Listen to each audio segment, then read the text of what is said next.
2 ಕ್ಷೇತ್ರದಲ್ಲಿ ಉಪಚುನಾವಣೆ ಇದೆ. ಕೈ ಅಭ್ಯರ್ಥಿ ಮಾತ್ರ ಕಗ್ಗಂಟು. ಎಲ್ಲರಿಗೂ ಟಿಕೆಟ್ ಕೇಳುವ ಹಕ್ಕಿದೆ ಅಂತ ಸಚಿವ MB ಪಾಟೀಲ್ ಅವರು ರಿಯಾಕ್ಟ್ ಮಾಡಿದ್ದಾರೆ. ಪ್ರತಿ ಧರ್ಮ ಪ್ರತಿ ಜಾತಿಯವರಿಗೂ ಟಿಕೆಟ್ ಕೇಳುವ ಹಕ್ಕಿದೆ. ಅಂತಿಮವಾಗಿ ಪಕ್ಷ ಮತ್ತು ಹೈಕಮಾಂಡ್ ಏನ್ ತೀರ್ಮಾನ ಮಾಡುತ್ತೆ ನೋಡಬೇಕು. ಪಕ್ಷ ಯಾರನ್ನ ನಿರ್ಧರಿಸುತ್ತೆ ಅವರನ್ನೇ ಎಲ್ಲರೂ ಬೆಂಬಲಿಸ್ತಾರೆ ಅಂತ ಹೇಳಿದ್ದಾರೆ. ಈಗ ಅದೆಲ್ಲವೂ ಕೂಡ ಪಕ್ಷ ಇವತ್ತು ಸಹ ಸ್ವಾಭಾವಿಕವಾಗಿ ಎಲ್ಲರಿಗೂ ಕೂಡ ಹಕ್ಕಿದೆ. ಎಲ್ಲ ಪ್ರತಿಯೊಬ್ಬರಿಗೂ ಪ್ರತಿ ಧರ್ಮಕ್ಕೂ ಪ್ರತಿಯೊಂದು ಜಾತಿಗೂ ಕೂಡ ಇವತ್ತು ಟಿಕೆಟ್ ಕೇಳುವಂಥ ಹಕ್ಕಿದೆ ಪ್ರಜಾಪ್ರಭುತ್ವ ವ್ಯವಸ್ಥೆಯಲ್ಲಿ, ನಮ್ಮ ಪಕ್ಷದ ವ್ಯವಸ್ಥೆಯಲ್ಲಿ. ಹೀಗಾಗಿ ಎಲ್ಲರೂ ಕೂಡ ಟಿಕೆಟ್ ಕೇಳಿದ್ದಾರೆ. ಅಂತಿಮವಾಗಿ ಇವತ್ತು ಸಹ ಪಕ್ಷ ಹೈಕಮಾಂಡ್, ನಿನ್ನೆ ರಣದೀಪ್ ಸಿಂಗ್ ಸುರ್ಜೇವಾಲಾ ಅವರು ಬಂದು ಹೋಗಿದ್ದಾರೆ. ಅವರು ಪಕ್ಷದ ಹೈಕಮಾಂಡ್ ಸಿದ್ದರಾಮಯ್ಯನವರು, ಮುಖ್ಯಮಂತ್ರಿಗಳು, KPCC ಅಧ್ಯಕ್ಷರು, ಉಪಮುಖ್ಯಮಂತ್ರಿಗಳಾದ DK ಶಿವಕುಮಾರ್ ಅವರು, ಪಕ್ಷದ ಹೈಕಮಾಂಡ್ ಇವತ್ತು ಸಹ ನಿರ್ಣಯ ಮಾಡ್ತದೆ. ಯಾರು ಅವ್ರನ್ನ ಅಭ್ಯರ್ಥಿ ಮಾಡ್ತಾರೆ ಎಲ್ಲರೂ ಕೂಡಿ ಇವತ್ತು ಚುನಾವಣೆ ಮಾಡಿ 2 ಚುನಾವಣೆಯನ್ನು ನಾವು ಗೆಲ್ತೀವಿ. ನೋಡಿ, ಈಗ ಅದೆಲ್ಲವೂ ಬೈ ಎಲೆಕ್ಷನ್ನಲ್ಲಿ JDS ಬೆಂಬಲ ಯಾರಿಗೆ ಅನ್ನೋದು ಸದ್ಯದ ಪ್ರಶ್ನೆ. ಬಿಜೆಪಿಗೋ ಕಾಂಗ್ರೆಸ್?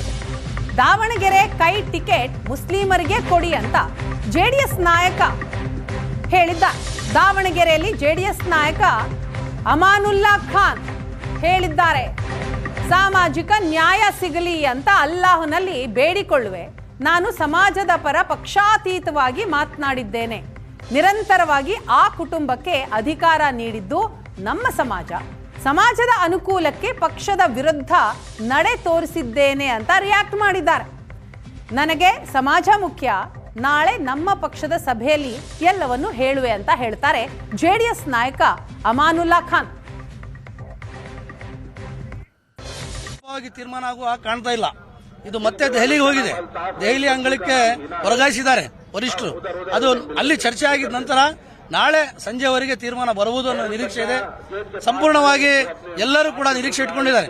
ಈಗ ಆ ಒಂದು ಪಕ್ಷದಲ್ಲಿ ಇರ್ತಕ್ಕಂಥ ವರಿಷ್ಠರಿಗೂ ಕೂಡ ಮನವರಿಕೆ ಆಗಿದೆ.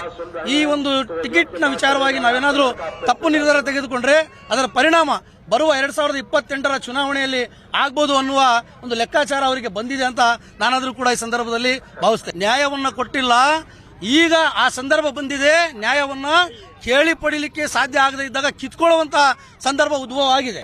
ನಾಳೆ ನಾವು ಸಭೆ ಸೇರ್ತಾ ಇದ್ದೀವಿ. ನಮ್ಮ ಒಂದು ಪಕ್ಷದ ವರಿಷ್ಠರು